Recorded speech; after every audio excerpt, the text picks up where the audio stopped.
morning students, how are you all? I am Prakash Rathore giving a presentation on English to Hindi. ठीक है, इसके पहले हम लोगों ने हिंदी टू इंग्लिश के ऊपर प्रेजेंटेशन दिया था, डेट मीन्स मैसेजिंग लैंग्वेज के ऊपर कि किस प्रकार से मैसेजिंग लैंग्वेज को सही लिखा जाए। ठीक है, तो आज हम लोग इंग्लिश टू हिंदी पढ़ने वाले हैं। उम्मीद है आप सभी ने इसके पहले वाले जो प्रेजेंटेशन में मैंने आपको इंग्लिश रीडिंग रूल्स बताए थे, वो इंग्लिश रीडिंग रूल्स आपने बहुत अच्छे से याद कर लिए होंगे और आपको अब वो दिमाग में रखना है क्योंकि हम उसका इस्तेमाल इसमें करने वाले हैं। ये क्यों जरूरी है मैं पहले बता देता हूँ। ये इसलिए जरूरी है क्योंकि जब हम इंग्लिश स्पेलिंग जो है, ठीक है, किसी सर या मैडम से पूछते हैं कि मैडम इसको हमने इन्फॉर्म क्यों बोला या इसके पीछे क्या रीजन है, तो शायद कोई जवाब नहीं दे पाता था। लेकिन अगर आपने मेरे ये जो रूल्स अच्छे से याद कर लिए और अगर ये इंग्लिश टू हिंदी मेरे साथ में कर लिया, सीख लिया, ठीक है, मैं इससे 2 से 3 वीडियो इसके ऊपर बनाऊंगा। अगर आपने ये सीख लिया तो मेरे ख्याल से फिर आपको किसी भी सर या मैडम से पूछने की जरूरत नहीं पड़ेगी कि इसके पीछे क्या रीजन है। जितनी भी स्पेलिंग है, टोटल जितनी भी इंग्लिश में स्पेलिंग है, सभी इंग्लिश की स्पेलिंग के पीछे आप रूल्स उसकी वजह जान पाएंगे कि उसके पीछे क्या रीजन है, उसको ऐसा क्यों पढ़ा जाता है। ठीक है, तो आइए समझते हैं इंग्लिश टू हिंदी। ठीक है, ध्यान देना है सभी को। आर के लिए क्या आएगा? र। आपको पता है सभी को कि र के लिए आर आता है, तो यहाँ पर आर के लिए र आएगा। ये जस्ट अपोजिट है। ई और ए, आपको याद हो तो मैंने 7th रूल बताया था कि जब 2 वोवेल एक साथ आ जाए तो पहले वोवेल को छोड़ना है, दूसरे को लिखना है, या फिर दूसरे को छोड़ना है, पहले को लिखना है। कभी कभी दोनों भी एक साथ आ जाते हैं और उस कंडीशन में मैंने बताया था कि जब दोनों एक साथ आएंगे तो किस कंडीशन में आएंगे कि या तो डबल ई हो जाए या ई ए हो जाए या आई ई या फिर ई आई। ये इस प्रकार के अगर 2 वोवेल एक साथ आ जाए तो हमेशा बड़ी की मात्रा आएगी। चलिए, री। डी के लिए आपको पता है ड में छोटी की मात्रा आएगी, आप सभी जानते हैं, यहाँ पर आई लगा हुआ है। तो एन के लिए अंक की मात्रा आती है, मैं बता चुका हूँ आपको, है ना। जी के लिए ग, क्या हो गया? रीडिंग। ठीक है, रीडिंग। आई के लिए यहाँ पर आ जाएगा ई, छोटी की मात्रा के लिए ई आता है ना। स के लिए यहाँ पर आ जाएगा ज। आप बोलेंगे कि सर स के लिए ज, एस के लिए ज क्यों? क्योंकि यहाँ मैंने आपको बताया था कि एस, जी, जेड और जे के जितने भी चारों शब्द इनमें ज आएगा 80%, है ना। और मैं फिर दोबारा बताना चाहता हूँ कि ये रूल्स मेरे जो है 80 to 90% वर्क करेंगे। 10% जो हमारे रूल्स है, ठीक है, वो ओरिजिनल फॉर्म में आएंगे, देखेंगे हम लोग। ए के लिए आप सभी जानते हैं बहुत अच्छे से। बी के लिए यहाँ पर वो आ जाएगा। ई के लिए ए एडी की मात्रा, है ना। रूल है ये भी हमारा सेकेंड रूल कि ए और ई के लिए ए एडी की मात्रा आती है, तो ए एडी की मात्रा लगा दिया। आर के लिए फिर र और वाई के लिए बड़ी की मात्रा। आपको ये भी मैंने बताया था, है ना, कि यदि आखिरी शब्द वाई हो तो वाई में हमेशा बड़ी की मात्रा का ही प्रयोग किया जाता है। जी के लिए ग और ग में बड़ाऊ की मात्रा गुड। डी के लिए ड, सॉरी, छोटे ओ की मात्रा, है ना। क्यों? क्योंकि मैंने बताया था कि डबल ओ, डबल ए और डबल ई का प्रयोग आपको यहाँ पर बहुत कम करना है। ठीक है। एच के लिए हाँ में ए एडी की मात्रा, ये भी हमारा रूल है, सेकेंड रूल कि ए और ई के लिए ए एडी की मात्रा आएगी। बी के लिए यहाँ पर ब आ जाएगा। ब में छोटी की मात्रा आ जाएगा। क्यों? क्योंकि छोटी की मात्रा इसलिए क्योंकि छोटी आई लगा हुआ है। टी के लिए ट, तो हैबिट। ठीक है। देन टीएच के लिए यहाँ पर आ जाएगा द, ये भी हमारा रूल है। ठीक है, 5th रूल कि टीएच के लिए था ना होते हुए द आएगा, है ना। ये दिमाग में आपको रखना है ध्यान से। ए एडी के लिए ए एडी की मात्रा, टी के लिए दैट, ओ के लिए यहाँ पर वह, एन के लिए ना। और आपको सभी को मैंने रूल बताया था 10th रूल कि यदि आखिरी में ई आ जाए तो ई को कभी भी पढ़ा नहीं जाता, बल्कि ई तो जात बाहर है, इसको 90% कभी भी पढ़ना नहीं है। ठीक है। लेकिन आप बोलेंगे कि सर ओ के लिए यहाँ पर वर्क क्यों आया? क्योंकि ये जो है आपके मैथमेटिकल फॉर्म में है, इसलिए हमने इसको ओ एन ई को 1 लिखा है। ठीक है, 1। ई को पढ़ा नहीं जाएगा, इसलिए मैं यहाँ पर इसको लिखूंगा भी नहीं। एन के लिए ना, डबल ई है तो यहाँ पर बड़ी की मात्रा आ जाएगी। डी के लिए आधा ड, अब आधा ड आप इसमें कैसे लिखेंगे क्योंकि अधूरा तो ड आता नहीं है, तो इसके लिए आप हलन लगा देंगे। ठीक है। और एस के लिए स। अब आप बोलेंगे कि सर ये क्यों लिखा आपने? क्योंकि डी और एस क्या है? 2 कंसोनेंट, और आपके पास में रूल है कि जब 2 कंसोनेंट एक साथ आ जाए तो पहले कंसोनेंट को अधूरा लिखना है और दूसरे कंसोनेंट को पूरा लिखना है। ठीक है, ये रूल आपके पास में है। फिर देखेंगे टी के लिए टा में छोटे ओ की मात्रा, हो गया 2।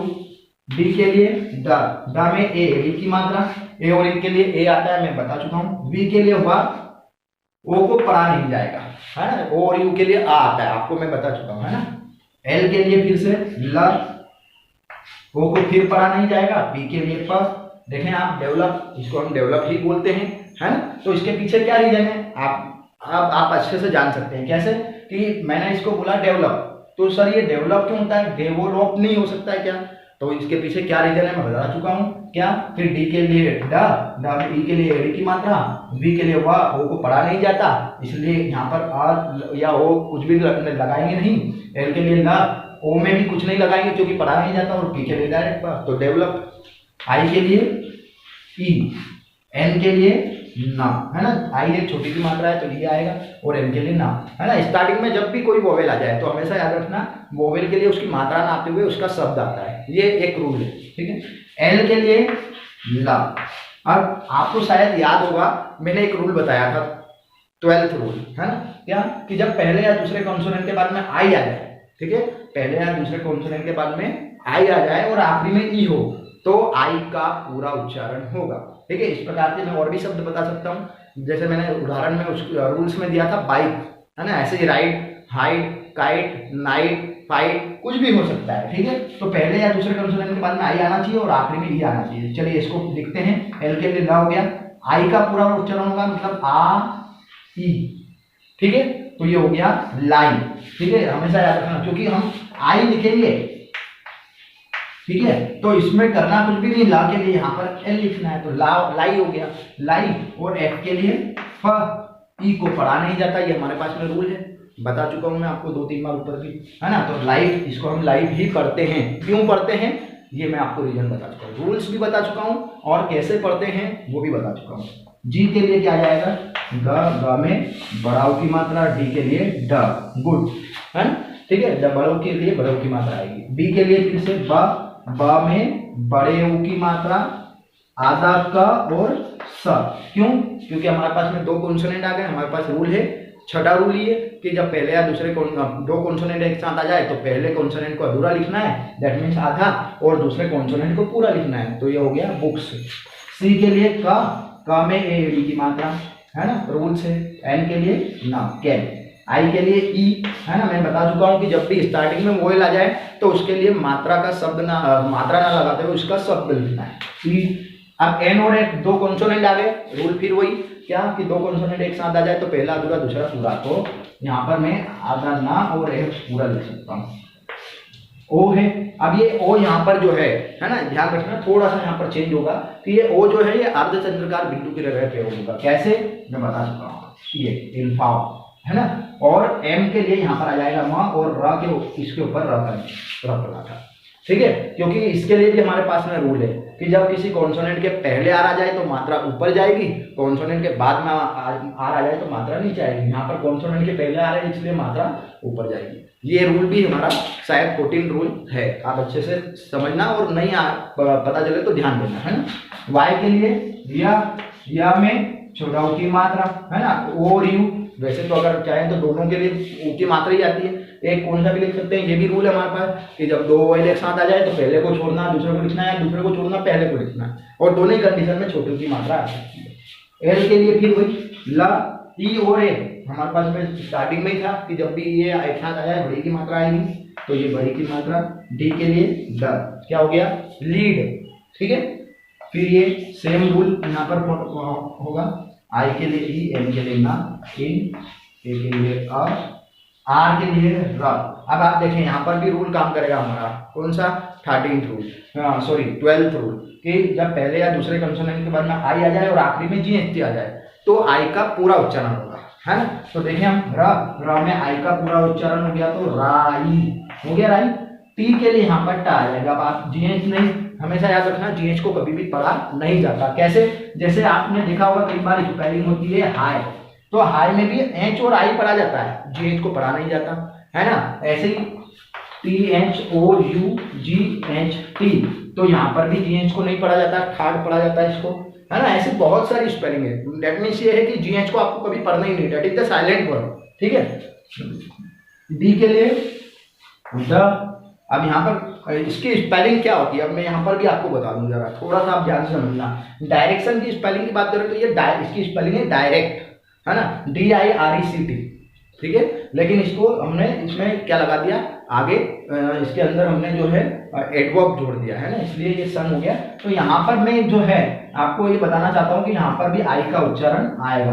तो डाई हो गया, आर है ना, आई का उच्चारण, आई की मात्रा, आर के लिए र में ई की मात्रा, एड़ी की मात्रा, डेट मीन्स सी के लिए आधा क है ना, और टी के लिए ट, क्यों सॉरी आधा क और सी के लिए टी के लिए यहाँ पर स है ना, और आई ओ एन एन आधा न और स। अब आप बोलेंगे कि सर ये तो इसको हमेशा याद रखना है, टी आई ओ एन के लिए कोई रूल नहीं होता है, इसको सन ही पढ़ा जाता है। ऐसे बहुत और भी वर्ड्स हैं, जैसे double S I O N, इसको भी सन पढ़ा जाता है, एस आई ओ एन इसको भी पढ़ा जाता है, एस यू एन इसको भी सन पढ़ा जाता है, एस ओ एन इसको भी सन पढ़ा जाता है, टी आई ओ एन इसको भी सन पढ़ा जाता है। बहुत सारे इस प्रकार है ना। तो आप थोड़ा सा यही ध्यान रखेंगे, तो यहाँ पर दो कंसोनेंट है, मतलब पहला अधूरा दूसरा पूरा आएगा, ये यहाँ पर देख चलिए है ना। टी के लिए ट और च दोनों आता है, ये मैं आपको अगली कंडीशन में बताऊंगा, ठीक है। तो ये था इंग्लिश टू हिंदी, ठीक है। बहुत अच्छे से आपको इसको समझना है। वीडियो को आप 2 से 4 बार देख सकते हैं यदि समझ में ना आए तो, है ना। और इसके आगे 1-2 वीडियो और भी मैं इसके ऊपर बनाने वाला हूँ, ठीक है। तो आप बहुत अच्छे से समझिएगा। Thank you so much.